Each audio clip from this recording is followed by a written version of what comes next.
Hi everyone, it's Dan Sandini here, citizen journalist, and I wanted to talk to you today about the Clinton criminal enterprise.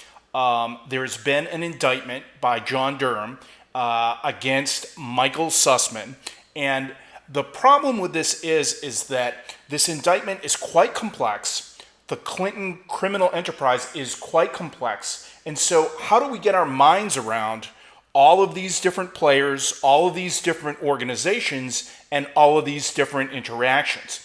And so basically what I've created is a model. An enterprise architecture is a model.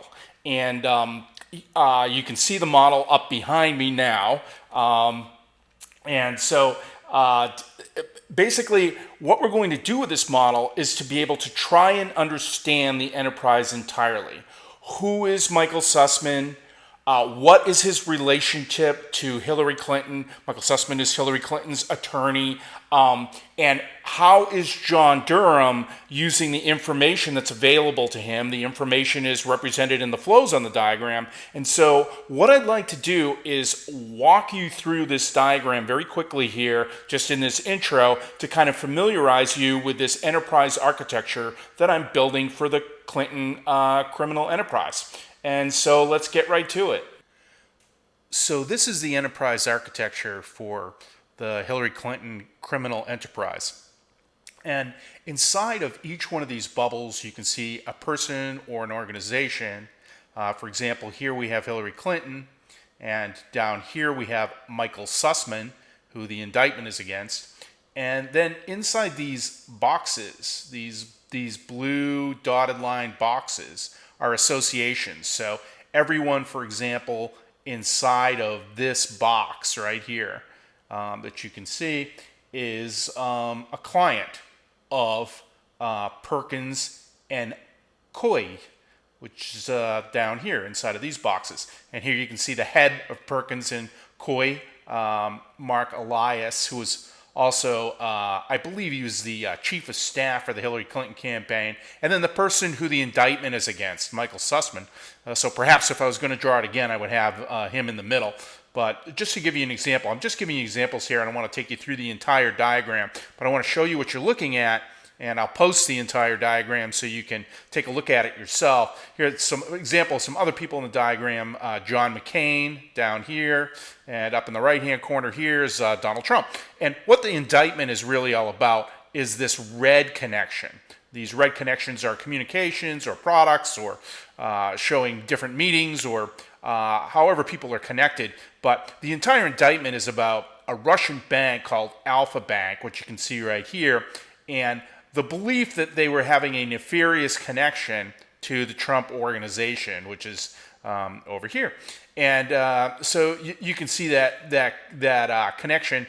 And in the process of doing that, the left was trying to make this association. One of the main guys has already said it was a red herring, so we know it wasn't true. But Michael Sussman, who is this person right here, went to the FBI and talked to the head counsel there, James Baker. And so what the indictment is all about is the fact that he lied to James Baker. So basically he went in there saying that he was just being a good citizen, when in actuality he was a client of Hillary Clinton's. And you can see that here. And the way that Michael Durham can tell this is this right here, the cash and billing, okay? The cash and billing for Michael Sussman and his client Hillary. He was representing Hillary when he went here. And according to James Baker and his notes, on 9/19/16, so it's September 19th, 16, he went in to talk to James Baker over at the FBI, and still defies belief to me that you would go in and lie to the FBI. But according to John Durham, he went in there and lied to the FBI, said that he was representing himself as a good citizen and not representing the Hillary Clinton campaign.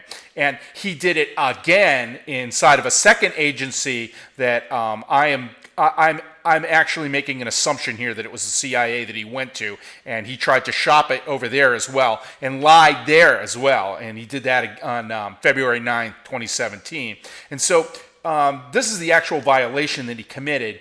And so you can see this phony information on the Trump connection flowing from this sort of private entity, Hillary Clinton's attorney, and these people who are representing her, being injected into the FBI, okay, and so that it would kneecap Trump basically in September. And there are various other entities on the diagram.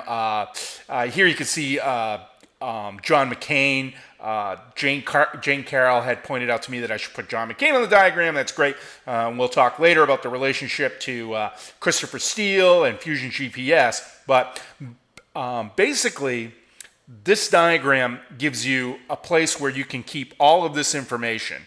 And we can update it as we go along and see all of the different places where the information was injected into the government, basically. So here you had Christopher Steele giving the Steele dossier to John McCain, and John McCain giving it to the FBI, gave it straight to James Comey, and that's out of the New York Times, in December of 2016. And so that's going to do it for this brief introduction to the architecture for the Clinton criminal enterprise. I hope you liked the video. We will use the architecture to analyze the criminal enterprise to see how far the actual indictment is going to go, and update the diagram and other diagrams as we go along to see whether we're going to be able to reach further than, say, Michael Sussman, as we saw in this video. Please, if you liked this video, please like it below and consider sharing it with a friend. That's really all I ask. And so that's going to do it for this video. Thanks a lot for watching.